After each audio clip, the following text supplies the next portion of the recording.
ہماری خوش قسمتی ہے مولانا کہ آپ نے یہاں آنے کی درخواست قبول فرمائی.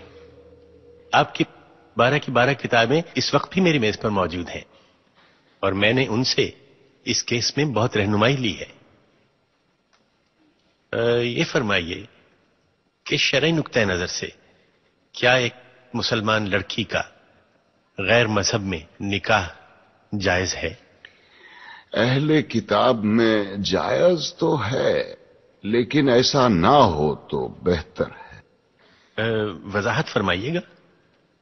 ناپسندیدہ ہے خدا کی نظر میں، لیکن ناپسندیدہ تو شراب پینا بھی ہے، جھوٹ بولنا بھی ہے. ہم شرابیوں کو یا جھوٹوں کو اسلام سے خارج تو نہیں کر دیتے. اس بچی کے بیان کی جو نقل آپ نے مجھے عنایت کی تھی، میں نے اسے بہت غور سے پڑھا ہے. اس کیس میں تو جائز ناجائز کا سوال ہی پیدا نہیں ہوتا، کیونکہ یہ لڑکی تو مسلمان ہی نہیں ہے. کیا فرما رہے ہیں مولانا آپ؟ اس کے باپ کا نام حسین شاہ ہے، سید ہیں. بس کیا صرف نام مسلمانوں والا ہونا کافی ہے؟ عیسائیوں کے ملک میں پیدا ہوئی، عیسائی عورتوں نے اس کی تربیت کی، نام عیسائیوں والا رکھا گیا. باپ نے بغیر شادی کے اسے مائیں لا کے دی، اور آپ اس پر یہ الزام لگا رہے ہیں کہ یہ غیر اسلامی کام کر رہی ہے. سبحان اللہ. یہ تو ویسا ہوا کہ کسی کے ڈاکٹر بننے سے پہلے آپ اس پر اعتراض کریں کہ اسے آپریشن کرنا نہیں آتا. تو آپ کے خیال میں قصوروار کون ہے؟ ایک ہیں اس بچی کے والد صاحب، اور دوسرے ہیں ایک محترم مولانا صاحب، جنہوں نے اسلام کی ایک نہایت غلط تصویر دکھا کے اس بچے کو جذباتی کیا اور اسے ثواب کا لالچ دے کے اس سے گناہ کروایا. گویا آپ یہ کہہ رہے ہیں کہ ایک باپ اپنی بیٹی کی شادی اپنی مرضی سے نہیں کر سکتا؟ صرف اپنی مرضی سے ہرگز نہیں. اور اسلام ایک لڑکی کو اپنی مرضی سے شادی کرنے کی اجازت دیتا ہے؟ اجازت؟ حق ہے اس کا، پیدائشی حق. حدیث کی کتاب کھول کے دیکھیے، ناسائی والیوم 2 چیپٹر کتاب النکاح ورق نمبر 403. نبی کریم صلی اللہ علیہ وسلم کے پاس ایک عورت آئی، کہنے لگی یا رسول اللہ، میرے والد نے مجھ سے پوچھے بغیر میری شادی کرا دی تھی، مجھے اپنا خاوند پسند نہیں ہے، میں کیا کروں؟ ایک لمحے کا توقف کیے بغیر آپ نے فرمایا میں ابھی تمہارا نکاح ختم کیے دیتا ہوں. وہ بولی بس رسول اللہ، مجھے طلاق نہیں چاہیے، میں صرف اپنا حق معلوم کرنا چاہتی تھی. حدیث کی دوسری کتاب کھولیے، بخاری شریف والیوم 3 چیپٹر کتاب النکاح ورق نمبر 94. خنسہ بنت خزام کہتی ہیں میرے والد نے مجھ سے پوچھے بغیر میری شادی کرا دی تھی، مجھے خاوند پسند نہیں تھا، میں رسول اللہ کے پاس گئی، انہوں نے فوراً وہ نکاح منسوخ کروا دیا. لیکن مولانا آپ یہ کیوں اپریشیٹ نہیں کر رہے ہیں کہ حسین شاہ نے کس مقصد کے تحت اپنی بیٹی کی شادی کی تھی؟ اور مولانا طاہری نے تو سرمد کو، جو کہ ایک ناچنے گانے والا، جینز پہننے والا مغرب زدہ نوجوان تھا، اسے اسلامی حلیے میں ڈھال کر ایک عاشق رسول بنا دیا. حلیہ؟ اسلامی حلیہ اور گانا بجانا یعنی موسیقی، دونوں بہت اہم موضوع چھیڑ دیے ہیں آپ نے. پہلے آئیے موسیقی کی طرف.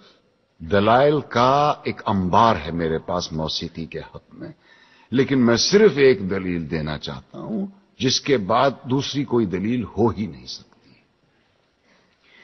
آپ یہ بتائیے کہ آج تک دنیا میں پیغمبر کتنے اتارے گئے؟ جی 1,24,000. اور ان 1,24,000 میں سے کتابیں کتنوں پہ نازل ہوئیں؟ جی صرف 4 پر. گویا یہ تو طے ہو گیا کہ یہ 4 باقی 1,23,996 پیغمبروں سے زیادہ برگزیدہ ہیں. بے شک. ان 4 کو اللہ نے معجزے عطا کیے. حضور کا سب سے بڑا معجزہ قرآن شریف. موسیٰ کو اس قابل بنایا کہ وہ لاٹھی سے دریا کے 2 ٹکڑے کر دے. عیسیٰ کو یہ طاقت دی کہ وہ مردے کو دوبارہ زندہ کر دے. اور داؤد کو کیا دیا؟ موسیقی.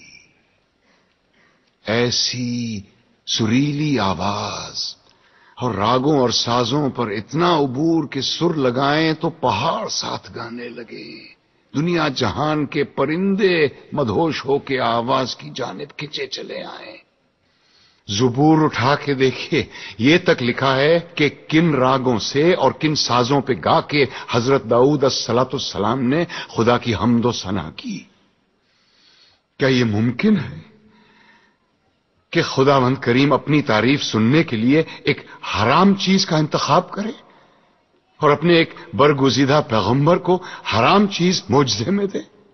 کیا یہ ممکن ہے کہ نبی کریم صلی اللہ علیہ وسلم موسیقی کو حرام بھی سمجھیں اور حضرت عائشہ رضی اللہ عنہا سے یہ بھی پوچھیں کہ بارات جس قبیلے میں گئی ہے وہ انصار ہیں اور انصار موسیقی کے بہت رسیا ہوتے ہیں، کیا تم نے بارات کے ساتھ کچھ گانے والیاں بھی بھیجی ہیں یا نہیں؟ کیا یہ ممکن ہے کہ وہ موسیقی کو حرام بھی سمجھیں اور ابو موسیٰ اشعری کی قرت سے خوش ہو کر اس سے یہ بھی کہیں کہ لگتا ہے تمہارے گلے میں تو داؤد کا ساز رکھ دیا گیا ہو؟ اب آئیے حلیے کی طرف.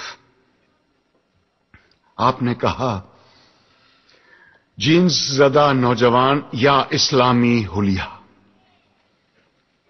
افسوس، صد افسوس، ہم نے معاشرت اور مذہب کو آپس میں کیسا گڈ مڈ کر دیا ہے.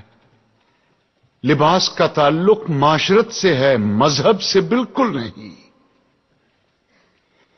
یہ کیسے ممکن ہے کہ ایک ایسا دین جو بقول ہمارے ساری کائنات اور تمام زمانوں کے لیے اتارا گیا، وہ لباس کے لیے کسی ایک خاص یونیفارم پر اصرار کرے؟ اور ہم اتنے معصوم ہیں کہ الاسکا کے برفیلے میدانوں میں یا نیوزی لینڈ کی منجمد پہاڑوں میں بھی اگر کوئی اسلام قبول کرے تو ہم اس سے کہیں گے کہ اسلام کی تعلیمات تو ہوتی رہے گی، پہلے شلوار پہنو، تھوڑے سے ٹخنوں سے اوپر رکھو. اور یہی رویہ ہمارا داڑھی کے سلسلے میں بھی ہے. لیکن داڑھی تو مولانا آپ نے بھی اتنی لمبی رکھی ہوئی ہے. الحمدللہ، مگر اپنی مرضی سے رکھی ہے، دین نے فرض نہیں کی مجھ پہ.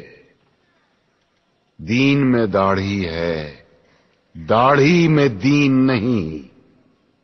سنت موقدہ ہے، رسول اللہ کی تھی. جو عاشق رسول ہے وہی داڑھی رکھتے ہیں. بالکل درست فرمایا آپ نے، لیکن داڑھی عشق کا آغاز نہیں، انتہا ہے بیٹے. عشق جب انتہا کو چھوتا ہے تو عاشق کا جی چاہتا ہے کہ وہ بھی دکھنے میں اپنے محبوب جیسا بن جائے. کیا خوب کہا ہے کسی پنجابی صوفی شاعر نے، سیونی مینو رانجھا آکھو ہیر نہ آکھو کوئی. کہیں ہم غلطی تو نہیں کر رہے ہیں کہ عاشق کا پہلا قدم عشق کی آخری سیڑھی پہ رکھوا رہے ہیں؟ کیا وجہ ہے بیٹے کہ اتنے لمبی لمبی داڑھیوں والے 3-3 4-4 حج کیے ہوئے حاجی صاحبان اسمگلنگ کرتے یا جھوٹ بولتے عام نظر آتے ہیں؟ وجہ یہ ہے کہ مجھ جیسے ناسمجھ عالم سارا زور داڑھی رکھنے اور شلوار پہننے پر ہی دیتے ہیں. کہیں ہم غلطی سے عاشق رسول کے بجائے عاشق ابو جہل تو نہیں پیدا کر رہے ہیں؟ کیونکہ داڑھی تو ابو جہل کے بھی تھی، لباس بھی وہی تھا جو رسول اللہ زیب تن فرماتے تھے. ترتیب الٹی ہے بیٹے. پہلے ظاہر نہیں، پہلے باطن کو ٹھیک کرو. اندر آگ لگاؤ، باہر خود بخود آئے گی. ورنہ یہی ہوگا کہ لوگ حرام کی کمائی جیب میں ڈالے حلال گوشت کی دکان ڈھونڈتے پھر رہے ہوں گے. اسلام یا میوزک اور اسلام یا پتلون میں سے یا نکال دو. یہ مت بھولو کہ اس ملک میں اسلام کی سب سے زیادہ خدمت دو ایسے آدمیوں نے کی ہے جن کے داڑھی بھی نہیں تھی اور جو کوٹ پتلون پہنا کرتے تھے، محمد علی جناح اور علامہ اقبال۔ آج تم بڑے فخر کے ساتھ ان دونوں کے نام کے ساتھ رحمت اللہ علیہ لکھتے ہو۔ مقدمے کا فیصلہ کل سنا